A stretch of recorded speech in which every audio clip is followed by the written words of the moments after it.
Today we are making the highly requested video, sourdough.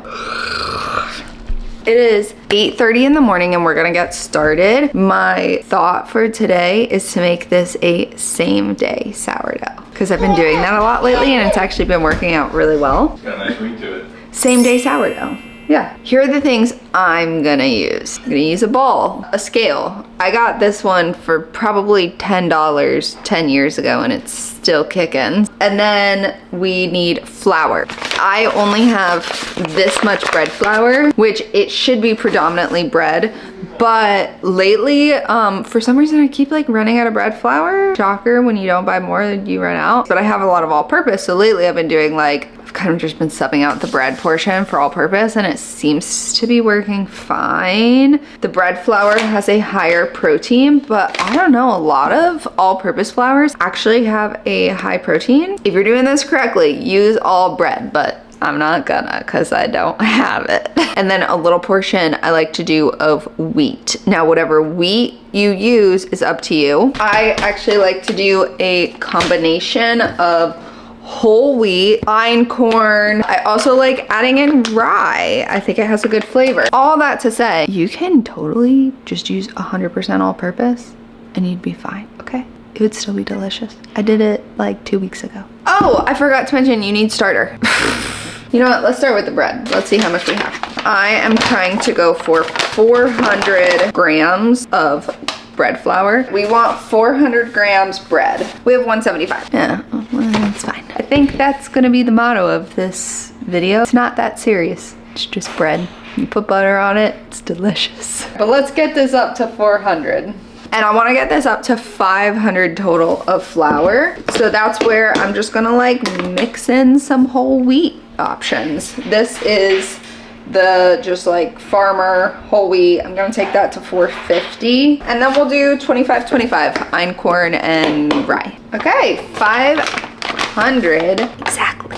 Mixing the flour and water first so that the flour has time to fully hydrate. It's also going to help produce some of those gluten structures of the flours binding together. And you want to do this at least 30 minutes before the rest of the additions, i.e. the sourdough starter and the salt go in and like mixing and kneading and all of that. At least 30 minutes. An hour or 2 hours is kind of the sweet spot. So we need 375 grams of water. My preference is water from glasses that I've drank out of, but only for loaves I'm making for myself.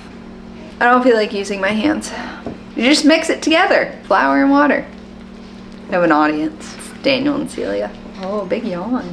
Celia, we're making bread. Butter bread. Right now, your goal isn't to like knead it for a long time or to where it's completely smooth, but it's looking real like shaggy right now. And if I left it like this, a lot of these pieces would just never hydrate. They would never incorporate. And then through all the stretching and folding, they would still kind of be like clumps. Ooh, the plumber's here. Like I said, by no means is that smooth, but that's what I'm going with. Wet kitchen towel. Actually wetted it, moistened it with filtered water, and then we'll check back in like whenever. I made, oh God. Dropped my phone in the sink. Nailed it. I made many pancakes. Pancakes of all different shapes and sizes, because that's so much more fun than normal pancakes. They have sourdough starter, they have pureed strawberries, they have collagen. They're good. This has been resting, what time is it? It's 10:30, so I like really gotta get this going, but you can see it's a lot softer. So now we're gonna mix in the sourdough and the salt, and this is where it like actually starts to ferment. Ooh, it looks so good. We need 100 grams. I don't know if this is 100 grams because I just eyeball measure it, but this is 100% hydration. And what that means is I feed the starter with equal parts water and flour by weight. So honestly, I just go and I just know what the texture is. 100% hydration, we need 100 grams. Wow, honestly, I'm kind of impressed with myself because that was 100, it's actually 103, and then just enough to feed the starter. My eyeballs really did me a solid there. coffee. All right, we need 10 grams. I'm like hunched over. Done! Nailed it. So this is what it looks like. And we're just gonna mix it in. I like to just go in with the little claw. Also, the battery's about to die. Grab a bit, fold it over. And then I'm just spinning as I go. And I want this fully incorporated before I add in the salt, because salt can kill yeast. So by mixing this first, you're giving it like a chance to fully incorporate so that the salt, camera died. The sourdough is mixed in. This is 10 grams. I'm just gonna sprinkle it on top. Smush, smush, smush. Slap and fold. Pick it up, slap, fold, and then grab from this side. So it's like a 90-degree turn each time. I'm gonna do this until it's nice and smooth and passes the window pane test. So to do the window pane test, we're going to pinch off a wee bit. You can't really see that light is coming through it. That passed with flying colors despite you not being able to see. And then I'm just gonna put it back in this here bowl. And then we're gonna cover it and stretch and fold. Sometimes I'll do 30 minutes, but I think we're about to leave the house. So I'll do an hour. I'm gonna be honest. I forgot I was making bread. It's been almost 2 hours. Oops. Let's see, how do I look? I've just been taking care of Celia. Stretch and folds. The first round of stretch and folds, because I forgot. I'm gonna wet my hand. You're gonna do 4 stretch and folds. So think of it as like 4 quadrants of this dough. Slide it in and under. And once again, we're only trying to turn this top quadrant. So pull, fold it over. Quarter turn, fold, quarter turn, fold, and then look, it's wrapping it all up. So you're basically taking what was on the bottom and putting it on the top. I'm gonna cover this. I might put it outside because it's kind of warm. You just want it somewhere warm. Warm or like room temp, you know, but it's kind of cold in my house right now because Daniel keeps it at like 68. Let's do this. Round 2 folds, same thing. Wow, that's getting really nice. Stretch and fold number 3. By this point, it's really starting to get a little fluffier, softer. All right, this is gonna be the last stretch and fold that I do. Wow, that's soft, so fluffy. Look at that jiggle. It's 4:30. I'm gonna let this go until approximately 5:30. It is 6 p.m. But my justification there is that I ran on the treadmill and we just ate dinner. It's very jiggly. I'm gonna flour up my hands, flip this, but kind of like use the bench scraper to get around the bowl. The dough right now just wants to be a blob. We're gonna pre-shape it before it goes through its final shaping. So I just kind of like take my hands under and stretch it. Think of this as like center, and then these are the edges. Fold it over to like the center, and then I kind of just like press it. Take this side, fold it over. As you're doing this, if you see any huge bubbles, just pop them. And then I'm gonna roll this like a little jelly roll. Being pretty mindful to not knock out that much air. You can use your bench scraper if you have it. Just kind of using the tension of the counter to seal it up, get it into a nice ball shape. Look at how jiggly. Little pre-shaped ball. Flour the top, and then this is gonna chill. And by chill, I just mean like sit there for another 10 minutes. We're gonna put it in this. This is a proving basket. I'm gonna use the same kitchen towel that I've been using all day, and that's what I'm gonna line it with. I actually have like a little like cotton insert thing, but honestly, I like this. It's easy. I'm gonna flour the top of this one more time. One hand on top, bench scraper, and I'm gonna flip it. So you want this side on the bottom. Take the side, fold it over. Tapping it in. Then take this side, fold it. I'm gonna roll it, kind of like tucking it under as I go, okay? Another caveat, I'm kind of like pulling as I do it. Then we got these little jelly roll spirals. I just pinch it with my fingers. We're gonna create some more tension. Bringing it around town. Flour this again. So once again, holding my hand here, and then I'm gonna scoop this under and flip it. If it's not too fast, that's okay, don't worry. Woo! We're gonna place it in here. So I'm gonna take two sides, pinch them, cross them, and stitch it.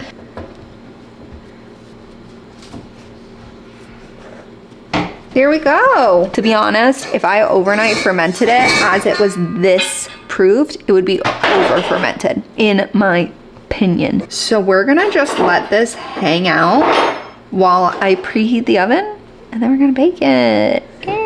But for now, just covering it up. We are going to get this cooking at 500 for the sake of time, or telling you what time it is. It's 7:34. I would have put this in sooner, but I had to put Celia down and then she woke up. Anyways, let's get back to the sourdough. So at this point, this is probably super duper proved. Super duper pooper. Chuckle. Now we have to flip this out for baking, and I'm trying to be quiet. Can you close the hall door so I don't have to be so quiet, honey? So you can totally not score it, but the bread is going to expand and it's gonna break. So by scoring it, you're essentially like showing it where it can expand, and that's when you would get that ear. It's like that, you know? This is called a lamb. You can just use a serrated knife, a sharp knife, whatever you have. I'm so tired. So I like to put the parchment over it, kind of like put it down, and then flip it over, keeping tension so it doesn't just like flop out. And then pull this away. I'm gonna add a little bit more flour just so we can see all of the scoring. Okay, so we're gonna do some pretty like viney looking things, and then a big one. I don't know if this is gonna work. Every scoring is just an experiment. So the like detail scores, you want to be gentle and almost like really close to the surface. The big score is gonna be bigger.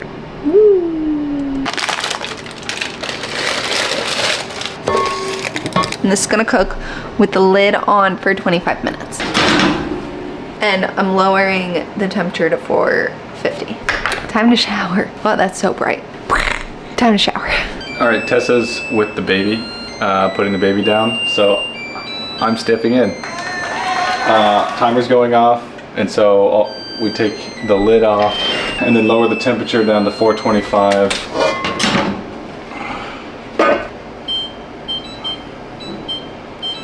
All right, lower the temperature to 425 for another 20 minutes. It should look something like this. Turning the light on.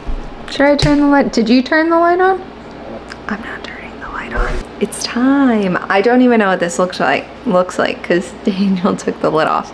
Because I had to get out of the shower to take care of Celia. The second I got in there, she threw up everywhere. Anyways, get this out. Wow. One of the most beautiful loaves I think I've made in a dang long time. Wow. Okay, it needs a light. It does. Oh gosh. Woo. I didn't want to do it. I didn't want to turn on the light, but it's too good not to. And for reference, what time is it? It's 8:32. But I started this super late. I started the fermentation process at 11. Normally, I would have like started the autolyse right when I got up, and then I would have been fermenting at like 7:38 a.m. Ipso facto, this would have been ready for dinner, okay? I also like had to take care of Celia. A lot of things impacted this. So all I'm saying is yes, it's 8:30. Yes, this is later than we normally eat dinner. We already ate dinner. But if you just like do it straight in the morning, same day sourdough. Sourdough ready for dinner. Honey, this is straight up stunning. The score there, a little whack, but that's okay.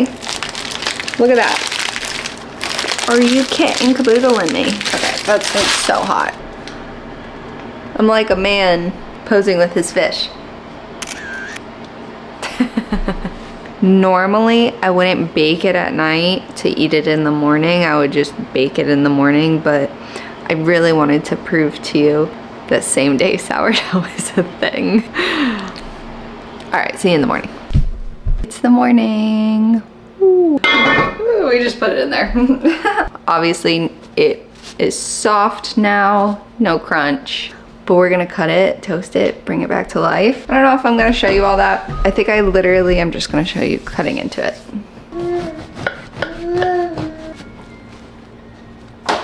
Hey, woo! Looks pretty darn good to me.